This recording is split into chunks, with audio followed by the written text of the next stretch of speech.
अस्सलाम वालेकुम फ्रेंड्स, कैसे हैं आप सब। आप देख रहे हैं मेरा YouTube channel home food Sikar. तो आज हम बना रहे हैं बहुत ही मज़े के आलू और प्याज के पकोड़े। तो ये मेरे पास है आलू, प्याज, धनिया और लेमन जूस और साथ में है हरी मिर्चें। ठीक है, और आलू को मैंने काट लिया है चिप्स की शेप में और एक मैंने बड़े साइज़ का प्याज जो है वो काट लिया था। इन सब चीज़ों से हम बनाएंगे बहुत ही मज़ेदार और क्रिस्पी पकोड़े। तो मैं एक बाउल लूँगी और उसमें डालेंगे हम प्याज जो मैंने काट लिया था बारीक बारीक, ज़्यादा मोटा नहीं काटना। और इसके अंदर हम डालेंगे आलू जो मैंने एक चिप्स की शक्ल में काटे, आपने इस शक्ल में काटने हैं। और इसके अंदर हम डालेंगे धनिया जिसको मैंने काट कर अच्छे से धो लिया था। अब हम इसके अंदर ऐड कर देंगे। ठीक है, ये है मेरे पास 3 से 4 हरी मिर्चें बारीक वाली। तो आप अपने टेस्ट के हिसाब से इसमें डाल सकते हैं, आप इसमें ज़्यादा भी डाल सकते हैं कम भी। तो मैंने अपने टेस्ट के हिसाब से इसमें 4 ऐड की हैं। और ये है एक लेमन जूस जिसका मैंने जूस डाला है। और ये मेरे पास है हाफ चम्मच नमक, ये है हाफ चम्मच सूखा धनिया और एक चुटकी भर है लाल मिर्च की, ये चुटकी भर है मेरे पास चिली फ्लेक्स। और इसके अंदर अब हम डालेंगे साबुत धनिया, 2 चम्मच अब हम इसके अंदर साबुत धनिया के डालेंगे। और इन सब चीज़ों को हम मिक्स कर लेंगे अच्छे से। ये देखिए ये मिक्स हो चुका है। अब हम इसके अंदर थोड़ा सा बेसन ऐड करेंगे और इसको अच्छे से मिक्स करेंगे। 3 चम्मच मैंने इसमें बड़े जो हैं वो बेसन के ऐड किए हैं और इसको हम मिक्स कर लेंगे।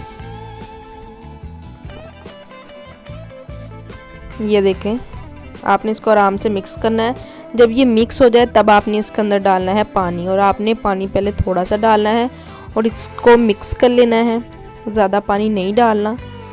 जब थोड़ा सा मिक्स हो जाए तो अगर आप देख लें, अगर आप इसमें पानी की ज़रूरत है तो आप इसमें थोड़ा सा पानी डाल लें। ये देखिए जैसे मैंने डाला है। तो इसको पतला आपने बिल्कुल नहीं करना, इस तरह थोड़ा गाढ़ा सा इसका जो है वो टेक्सचर तैयार हो। ये देखिए इस तरीके से। फ्लेम को हम ऑन कर देंगे और ऊपर हम रख देंगे कढ़ाई, घी गर्म होने के लिए हम रख देंगे।